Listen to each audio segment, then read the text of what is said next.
In this episode of House of Data, we're talking about the future.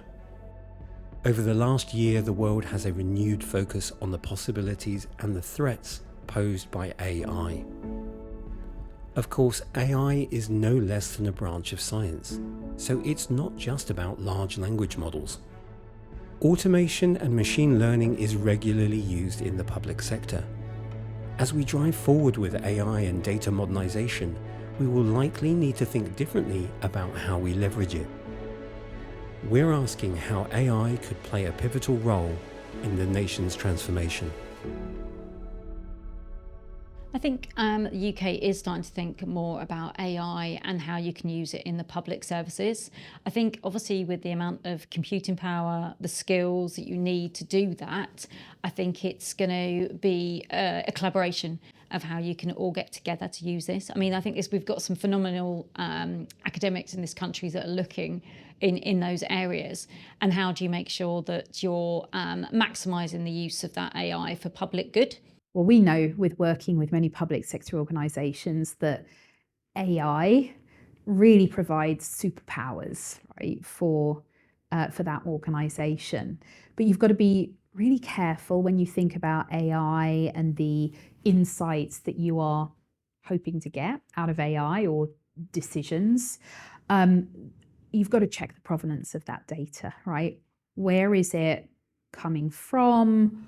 What is it learning based on where that data has historically been or what it's been used for, just to check that there are no biases as much as you humanly can. AI's gone through, over the last 40 years, many stages. There was an AI winter at one point where nobody wanted to do it.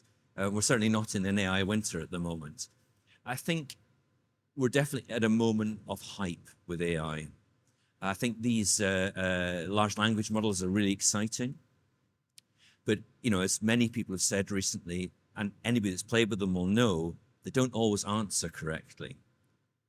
And I think, behind me, in fact, we've got a whole load of GPU servers and some other pieces of equipment that are training large language models at the moment. And what everybody's finding is that it's not now just about building bigger and bigger models. The models aren't improving. The long-term answer is to understand what intelligence really is. So at the moment, these models are replying in very human-like ways. That's why they're so interesting. But they're making mistakes. Is it possible in future to change our understanding of how the models operate so that they can learn when they make mistakes?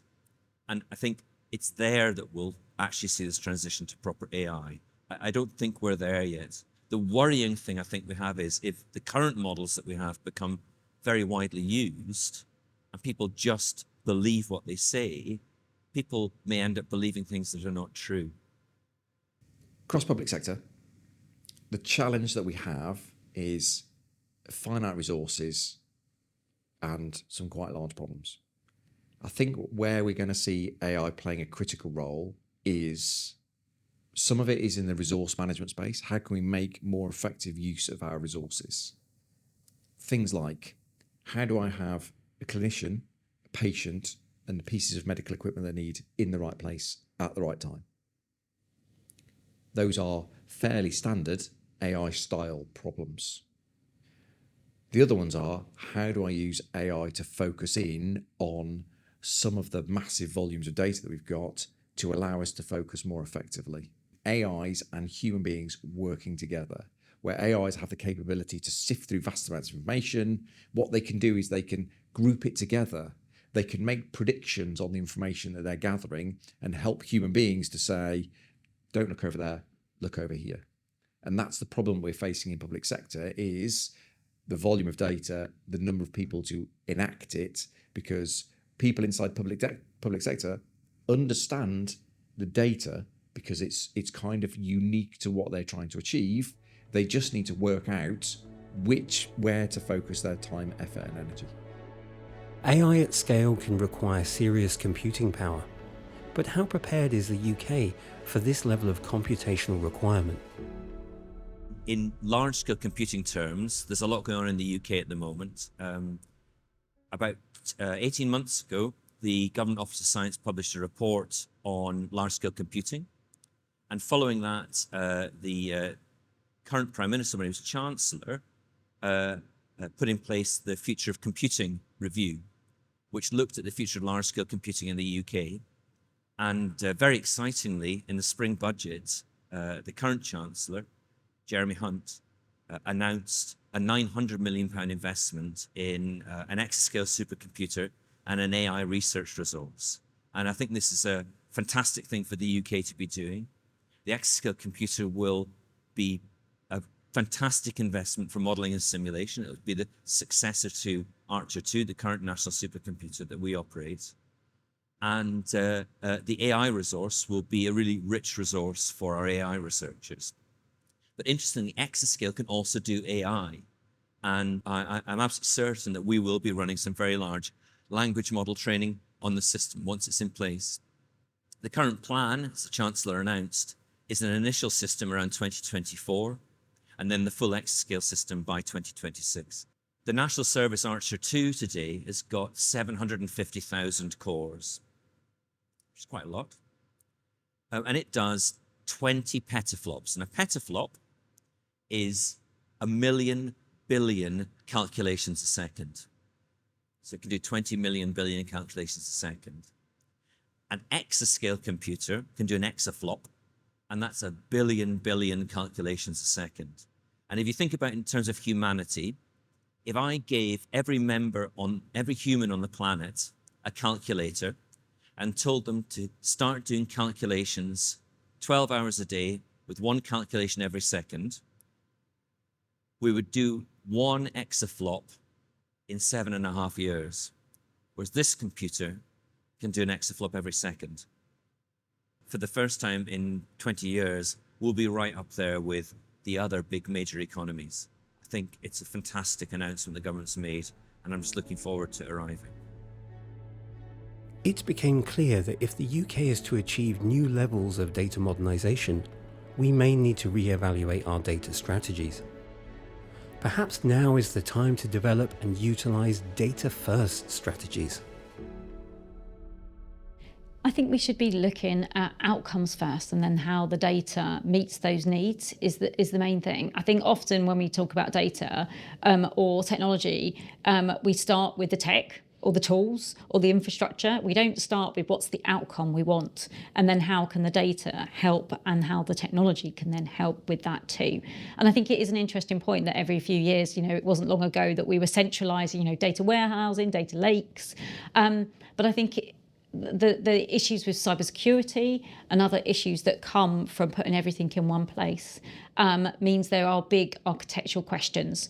And I do think the world is on a bit of a pendulum where you do swing from one side and then you learn something and you change back. I think it's where do you get to that middle ground that actually means you've got those outcomes sorted, that actually you're not duplicating data, you've got the cyber security sorted, because that is a big risk at the moment, so more so than what we've seen ever before. But then you're delivering those outcomes that you want to deliver. So you've got to start from those outcomes, because I think if you start from the technology and the tools or the infrastructure, I think you'll forget what you're trying to deliver. So I definitely think that we should be looking at the challenges and then figuring out the data and the systems that go around that data to unlock those challenges. I think from a policy professional perspective, I think your community, your network, the people you talk to and engage with is the most important thing. And that needs to be diverse, and that needs to be ever changing. You want to be hearing as many different perspectives and perspectives that challenge your views and your potential biases, your existing knowledge base. So for me, it's kind of a growth mindset. It's that ability to question where we are and where we've got to. Now, of course, that needs to be balanced with assurance, efficiency, value for money. We need to protect taxpayers' money, and we need to be not just changing things at a whim the whole time, because that's not going to deliver. So it's how do we get that balance between reviewing our strategic approach, learning from lots of people, but at the same time having commitments, delivering against them as we go through that journey. There's been great work that's been going on by the CDDO, so the Centre for Data, Digital office.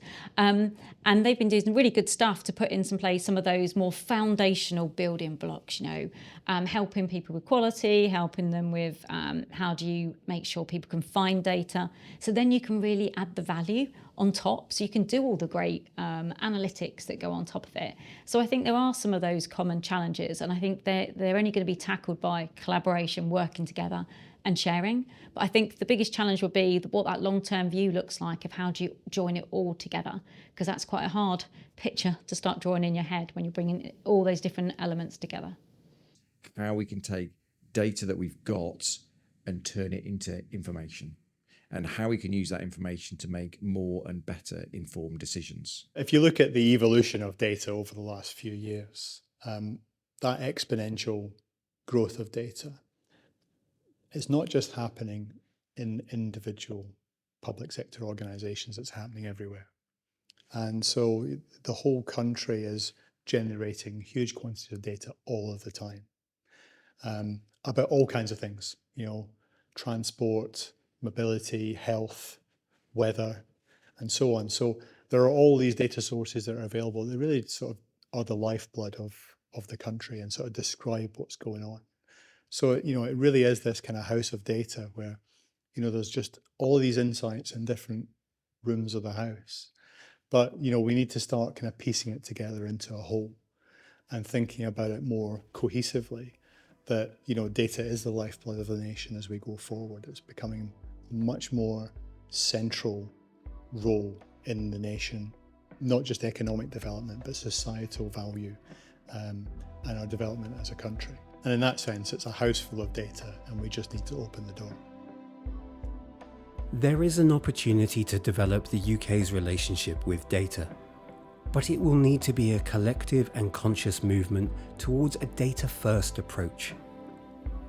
Collaboration with private sector experts is on the rise, and we believe that can only be a good thing. The time to embrace a data-conscious mindset is now. After all, the UK is a house of data. Unlocking the door is just the beginning.